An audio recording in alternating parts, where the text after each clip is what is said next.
Amigos de Ciudad Letrada, nos encontramos con el artista puertorriqueño Abdías Méndez Robles, con quien vamos a conversar sobre su vida, su obra y sobre el arte puertorriqueño y del Caribe. Saludos, Abdías. Bienvenido a Ciudad Letrada. Gracias, Miguel. Un placer estar aquí contigo y compartir este momento con tu radio audiencia o tu sistema digitalizado audiencia en tu podcast. Gracias por estar con la gente que se acerca a saber un poco más sobre literatura, sobre arte en el Caribe.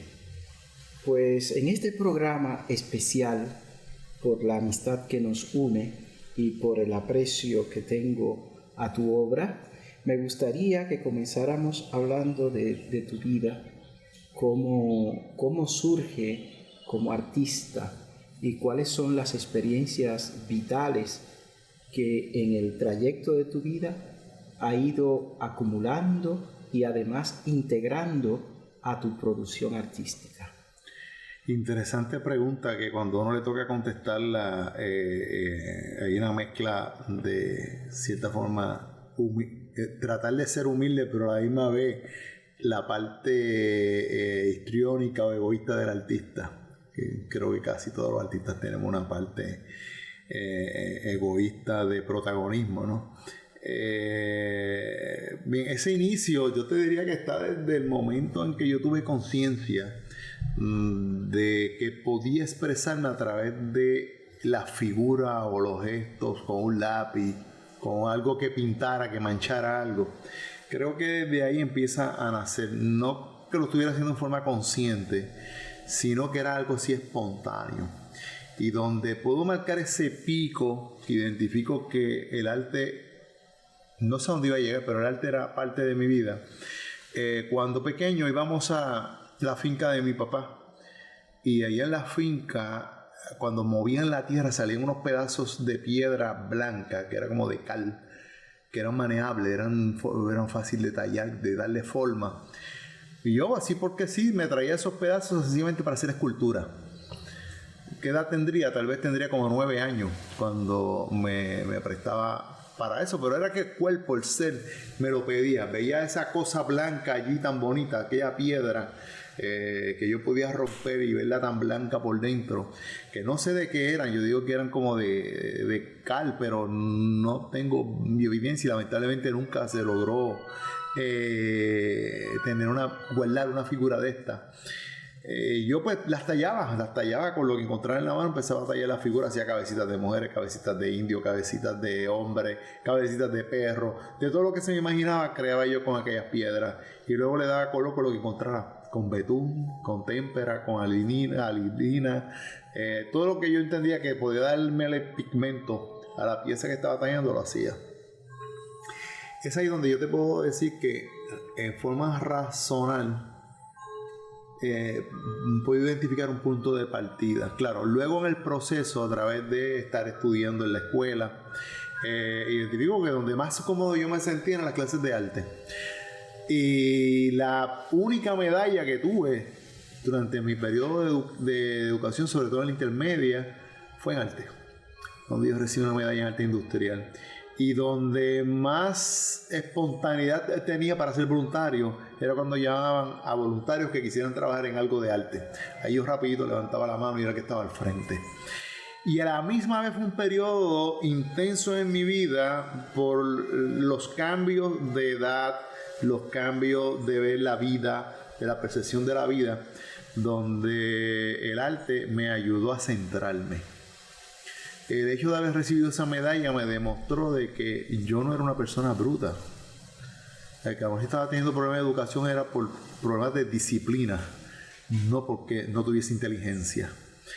Recibo esa medalla y esa medalla me llama que oye, haz las cosas bien, tú tienes la capacidad, reenfócate en lo que tú quieras hacer. Y desde ese momento mi vida académica volvió otra vez a tomar el sitio que estaba en la primaria. Luego empiezan a surgir oportunidades de participar en diferentes foros de arte y yo enviaba mis trabajos, escuchaba un cuento, por ejemplo, y me pedían que lo ilustrara, que yo identificara quién eran mis personajes, los dibujara, los trabajaba, los enviaba y ganaba premios. Y eso me da otro discurso de que, oye, la gente afuera entiende de que eso es bueno, que debes de seguir haciéndolo. Y así seguí entonces acumulando feedback, acumulando información que fortalecían esa decisión que finalmente tomo de ser artista, de dedicarme al arte. Magnífico. ¿De qué pueblo de Puerto Rico eres? Excelente pregunta, todavía yo me la sigo haciendo esa pregunta. ¿Por qué? Porque yo nací en Santurce. No podría decir, pero es de San Juan. Sí, pero es que mi padre ninguno es de San Juan. Mi padre, papi es de San Sebastián, mami es de Luquillo. Se conocen en el área metropolitana, en Atorrey. Y cuando yo decido venir al mundo, decido donde hoy es el Museo de Arte de Puerto Rico, que en aquel momento era el Hospital Municipal de San Juan o de Santurce. Y me crié en un ambiente entre Atorrey y Río Piedras, pero sin identidad de pueblo. Descubro que es identidad de pueblo cuando empiezo a dar viajes a los pueblos de Puerto Rico. Sobre todo la experiencia que tuve ya adulto en Ponce, donde tuve mi primera exposición individual y donde también presenté por primera vez mi propuesta, en mi estilo, el discurso que yo había desarrollado, más bien el lenguaje que yo había desarrollado para proyectar mi discurso. Tuve un tiempo en Ponce compartiendo, quedándome allá unos días, viajando, etc. Y es ahí donde yo identifico lo que es identidad de pueblo. Y ahí donde yo me di cuenta y razono, pero es que yo no tengo pueblo. O sea, yo no tengo esa identidad. Porque yo no puedo decir que soy San Juan, porque yo no soy descendiente de los sanjuaneros.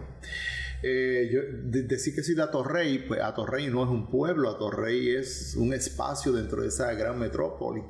Río Piedras pasa lo mismo, tal vez en el pasado tuvo su tiempo de pueblo, pero en el momento que yo nací, no, en el momento que me crié menos. Y cuando descubro esa esencia de pueblo, eso me gustó, me llamó tanto la atención que empecé a valorizar lo que era la esencia de pueblo.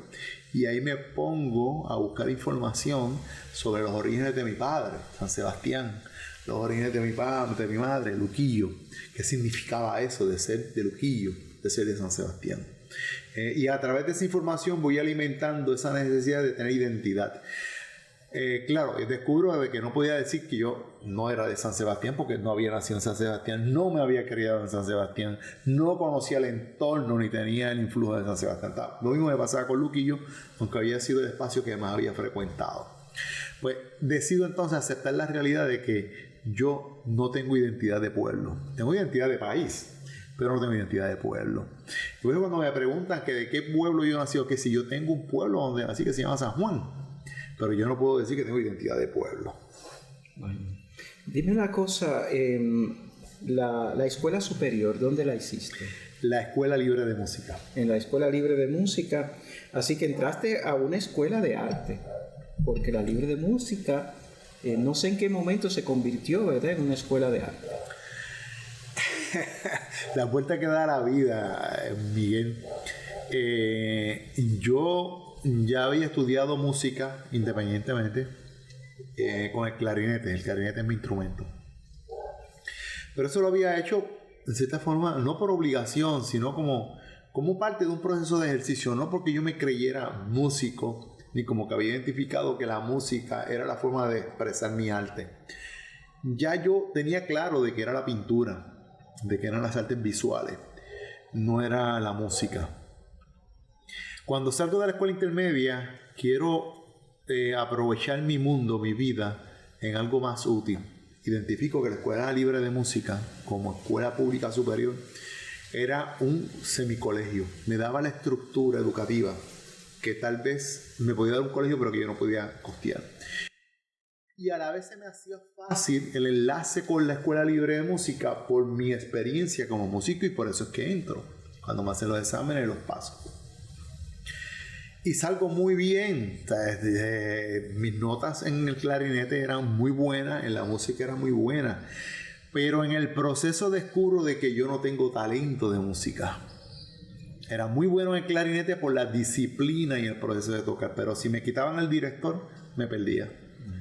Entraba cuando no era y salía cuando tampoco era que tenía que salir. Y eso enfatiza en mí el identificarle que es que definitivamente tú no eres músico.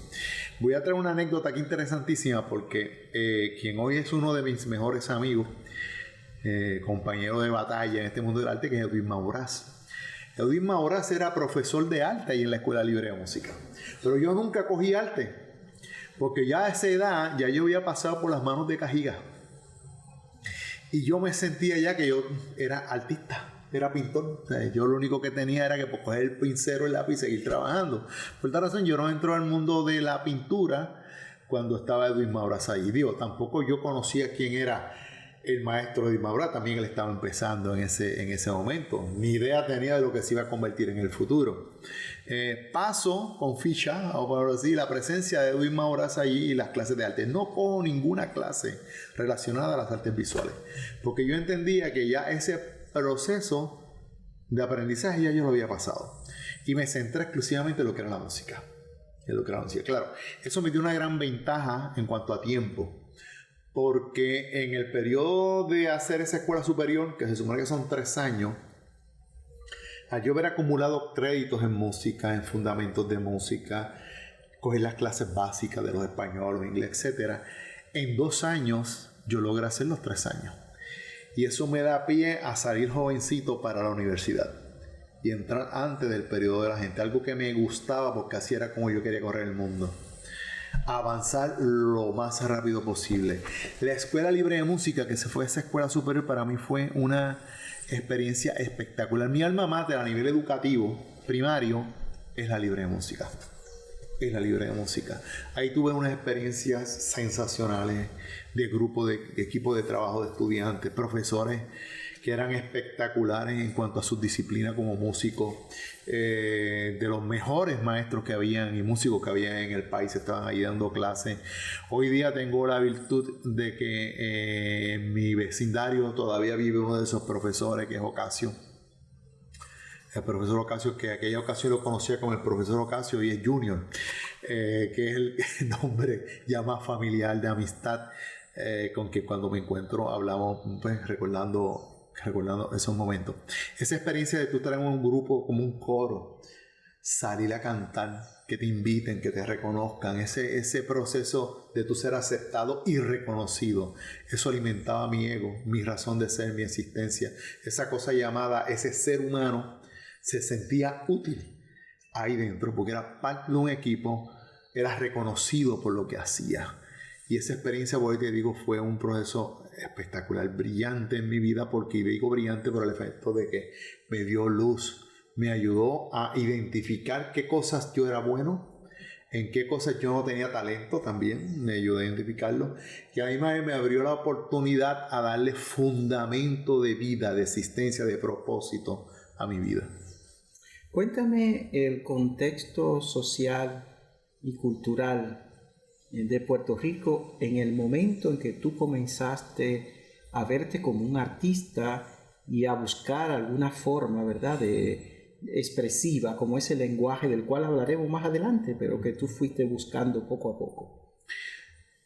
Interesantísimo fueron los 70, los años 70, recién salido de los años 60, que fue aquella gran revolución social que hubo en el planeta Tierra. Yo soy de esa segunda generación, fruto de esa generación de los 60, donde la rebeldía era la regla del día, la anarquía en cierta forma, querer hacer las cosas como me dan la gana y no como me las imponen, eso era el norte de la vida.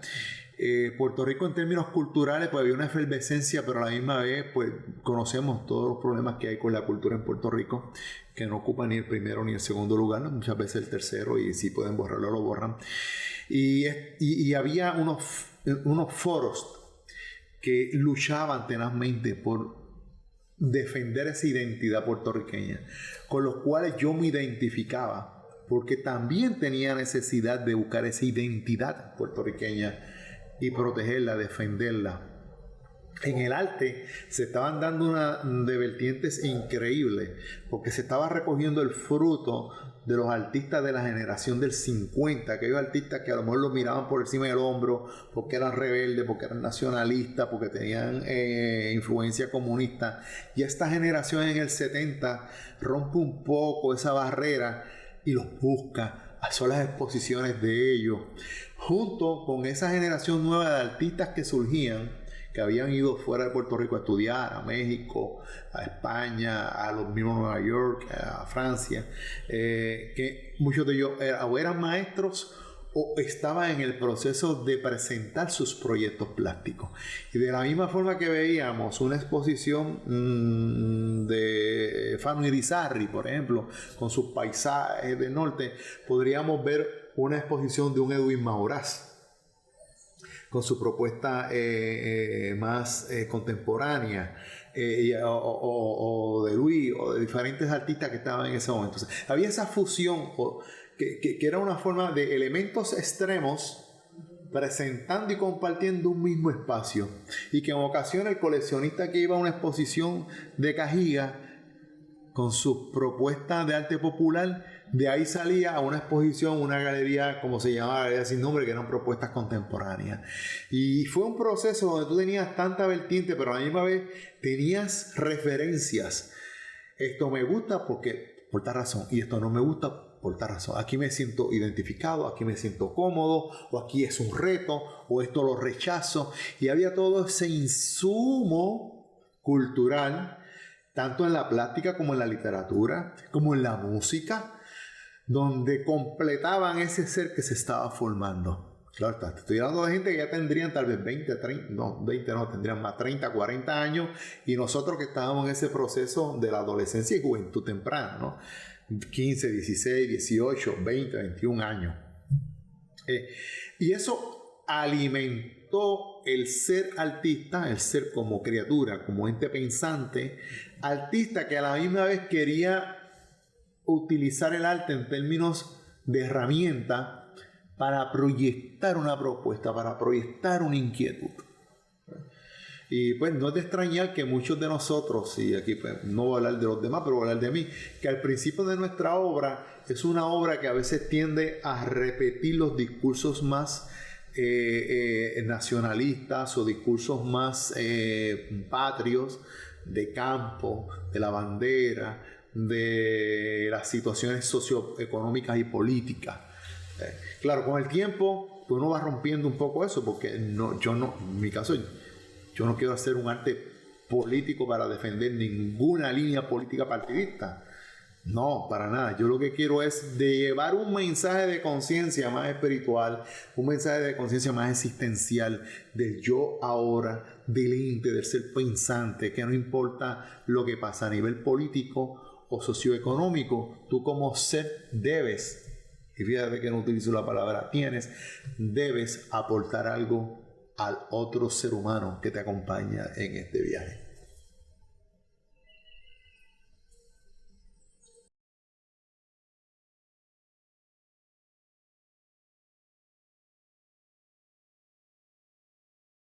Amigos de Ciudad Letrada, nos encontramos conversando con el artista puertorriqueño Abdía Méndez Robles.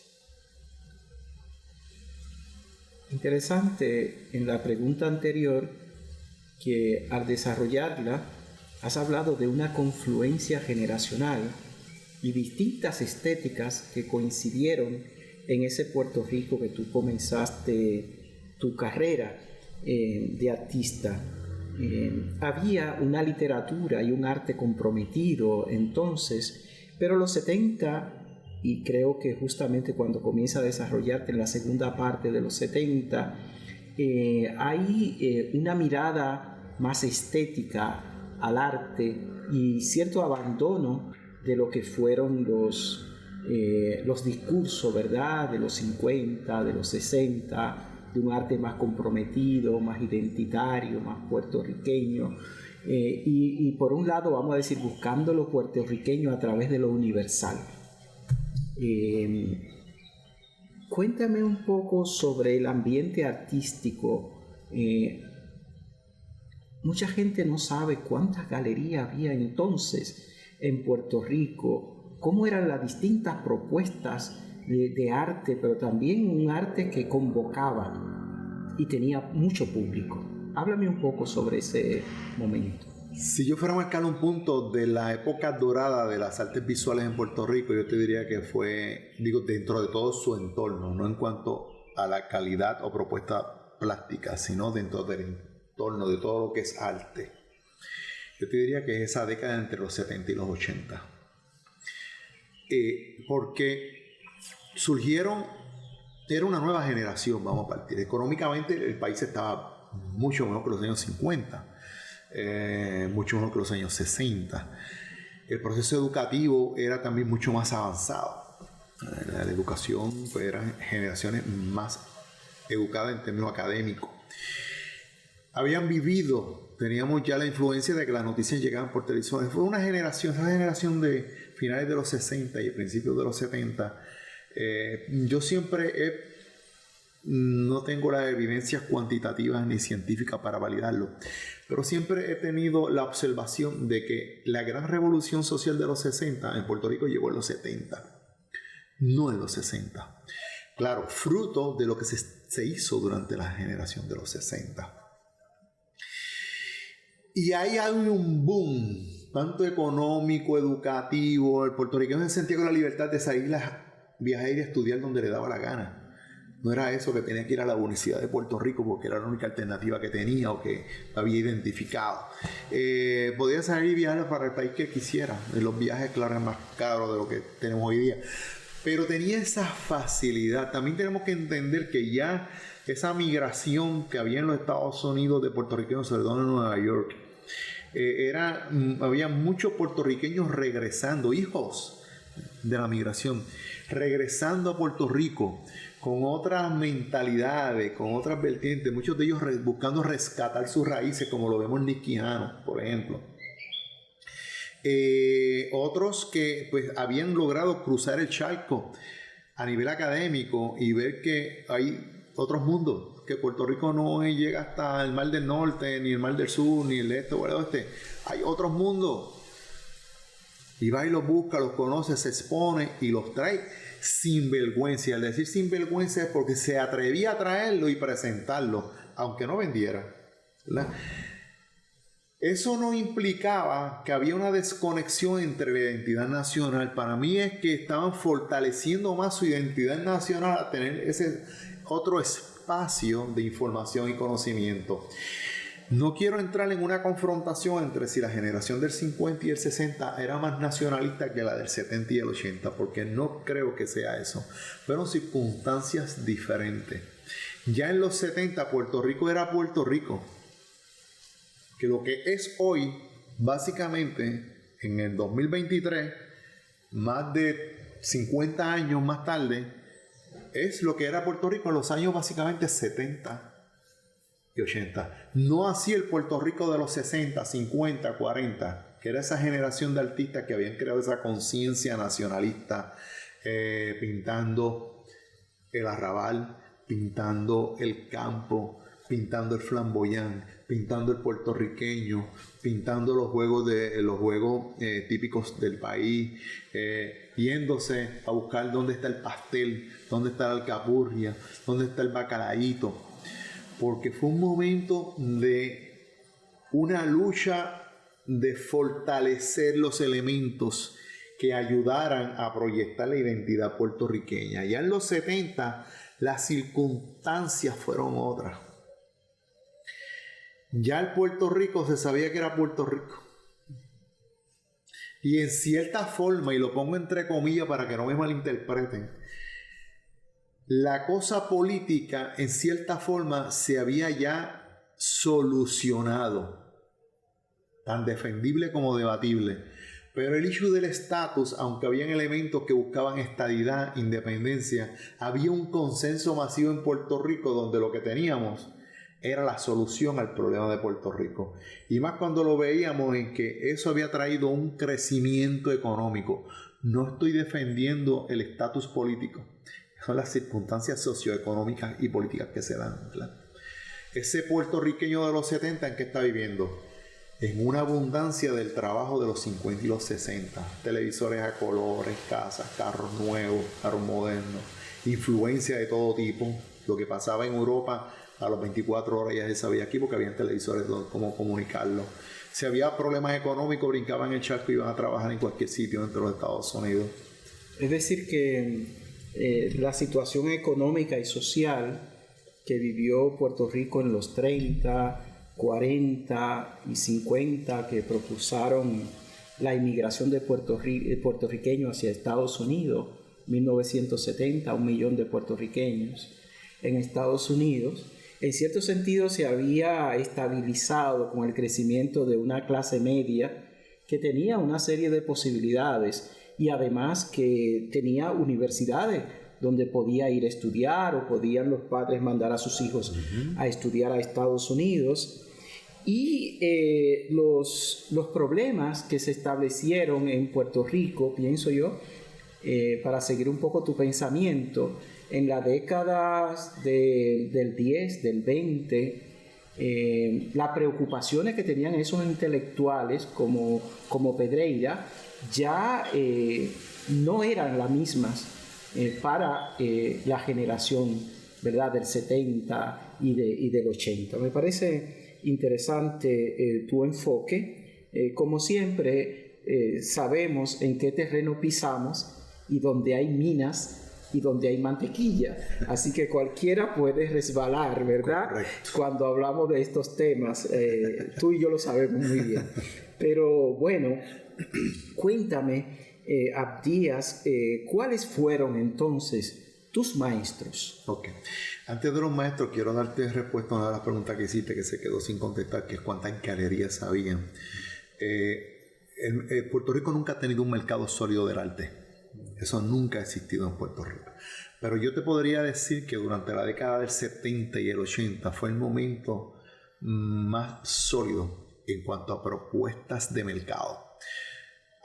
Posiblemente habían unas 30 galerías, pequeñas, grandes, combinadas entre que daban servicio de enmarcado, pero habían centros de producción de arte, donde había mucha exposición. Ahí se daba mucha exposición, artistas emergentes, artistas ya consagrados. Se le ofertaba al mercado productos. Se habían dado eventos como Mott Duquela, que había desarrollado la Galería Botero ya con un enfoque más internacional, recogiendo ese artista más joven y proyectándolo a otros niveles. Y como Mott Duquela se habían desarrollado otros proyectos. Podemos hablar de la doctora Somoza Miyuka, que también empezaba a desarrollar el concepto de lo que era el MAC, el Museo de Arte Contemporáneo, con unos enfoques de colocar a Puerto Rico en ese marco internacional. Y eso pues trajo también mucha actividad pública, donde a través del Instituto de Cultura, los municipios creaban proyectos expositivos y proyectos de adquisición.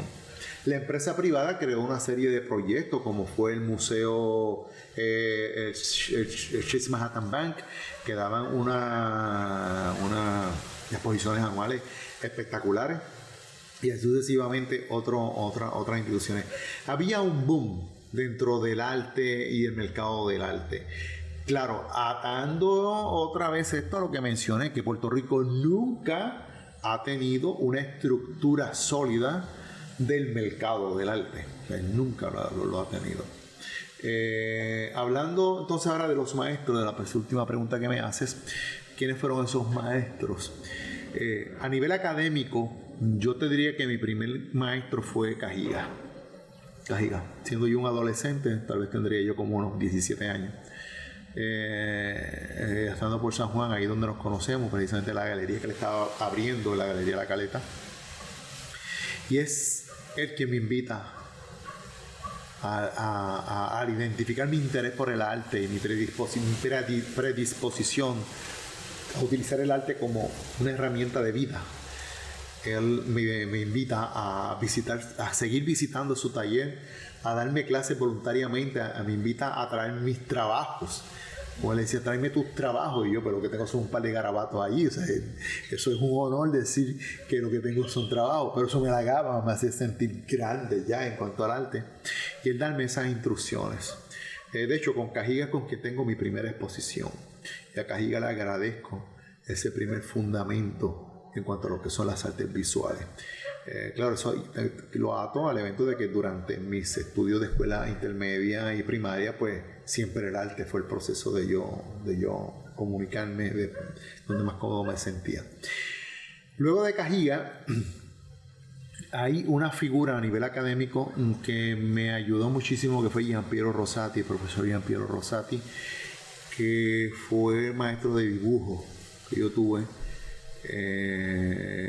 Ahora no recuerdo y te confieso, no sé si fue en la Liga de Arte de la Escuela de Artes Plásticas con Giampiero Rosati. Yo creo que fue en la Escuela de Artes Plásticas con Giampiero Rosati. Sí, en la Escuela de Artes Plásticas, donde identifica también esa inquietud y ese compromiso que yo, y esa dedicación con que yo trabajaba lo que fuera arte y me retaba continuamente a proyectos diferentes.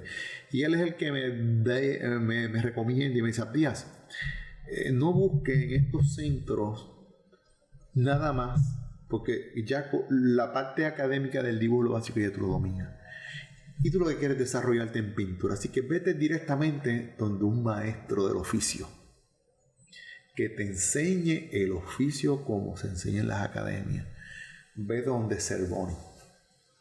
Y él es el que me refiere a donde Cervoni. Y llego al taller de Cervoni, donde tuve como 2 años. Allí aprendí todo el oficio relacionado al óleo. Ahí lo aprendí con Cervoni, porque Cervoni nunca enseñó acrílico. Él no quería enseñar acrílico, no creía en el acrílico. Para él todo era óleo. Y te repito las palabras que me dijo cuando llegué: a usted lo acepto en pintura porque usted viene referido del profesor Giampiero Rosati. Si no, aquí todo el que entra a este taller tiene que empezar por dibujo básico. Y ahí me cogí varios limazos, varios regaños ahí dentro, que se los agradezco también hoy día. En una ocasión hasta me paran y me dice: que usted nació un renacentista, que no entiende lo que yo le estoy diciendo en cuanto a la luz y la sombra. No utilice esos colores, que eso es del Renacimiento. Utilice estos otros colores. Los recuerdo como ahora, sí, ese eco. Aprendí otras cosas relacionadas a él, porque no las voy a mencionar ahora, de la parte pues del nacionalismo. Si habían personas comprometidas con el ideal de la nacionalidad, eran figuras como el maestro Cervoni, que estaban dispuestos a sacrificar su vida, su carrera, su ser por su ideal sobre la patria y el nacionalismo. No lo que tenemos hoy día. Y que me disculpen los que me están oyendo, pero hoy lo que hay es un nacionalismo de fin de semana. Un nacionalismo de entretener y darnos par de copa y hablar de nacionalismo. No como estos maestros que estuvieron dispuestos todo el tiempo a entregar lo que ellos eran por la llamada patria que ellos reconocían como su nación. Eso ayudó a construir mi carácter en cuanto a lo que es la formación de la esencia de la identidad puertorriqueña, que no necesariamente estuve de acuerdo o estoy de acuerdo, ¿sabes? Pero aprendí a respetar su gran compromiso, su sacrificio por lo que la hacían. Le quemaron el taller unas cuantas veces. Fue perseguido. Que hoy día ninguna de esta gente aguanta presión. O sea, tampoco entonces le ponen una presión de cualquier cosa, salen llorando por ahí gritando y que me perdonen otra vez. Pero es que no hay ese compromiso real de sacrificio. Lo que hay es un ideal romántico.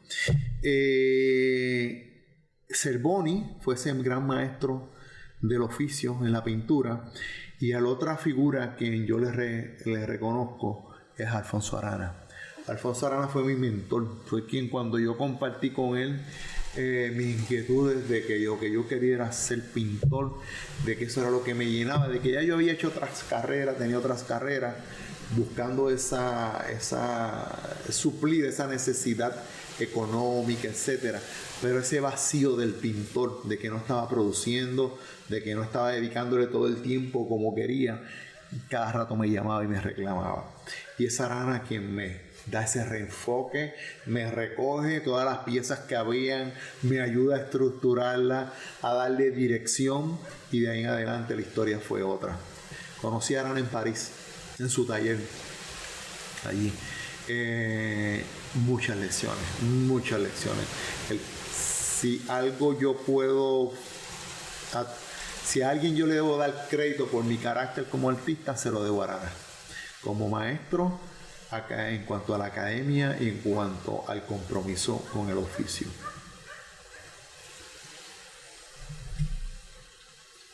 Esto es Ciudad Letrada. Yo soy Miguel Ángel Fornerín. Estamos hablando con el artista puertorriqueño Abdía Méndez Robles sobre su vida, su obra y Puerto Rico en el arte y la cultura. Abdías, creo que te faltan algunos maestros, o ya terminaste con los maestros. Con los maestros locales, el otro maestro que puedo añadir a ese grupo de maestros locales en cuanto al oficio es Carlos Marcial. Carlos Marcial, cuando yo conocí su propuesta, yo conocí a Carlos Marcial ya básicamente cuando yo era cuando ya yo era artista. Y lo conocí a través de su obra, que era una propuesta sobre el quinto centenario, cuya obra pues yo la adquirí y la guardo siempre con mucho cariño. Carlos Marcial se había graduado en México con su maestría. Y tan pronto nos conocimos, hicimos clic. Y en su taller, compartiendo con él compartía todo lo que había aprendido en México y lo dialogábamos, y me daba dirección en ese aspecto en cuanto a los materiales, descubrir materiales viejos y adaptarlos, como la goma arábiga, etc., y cómo adaptarlos a las propuestas modernas.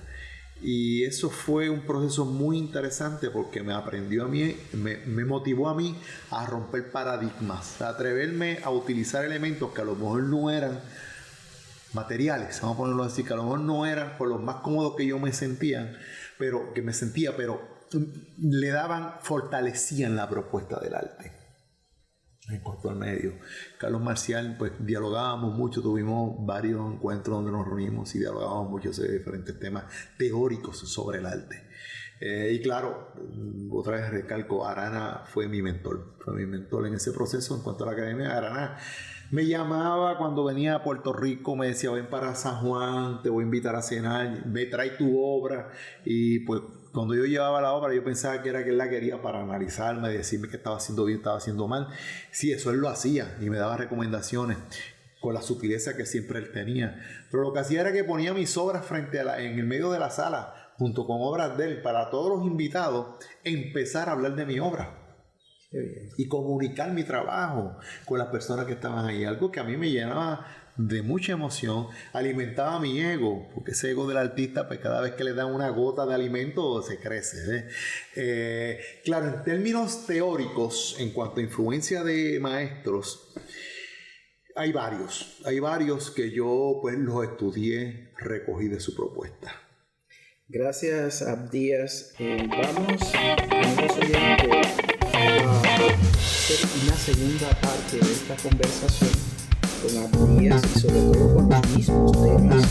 Así es que los esperamos en la próxima entrega de Ciudad Letrada.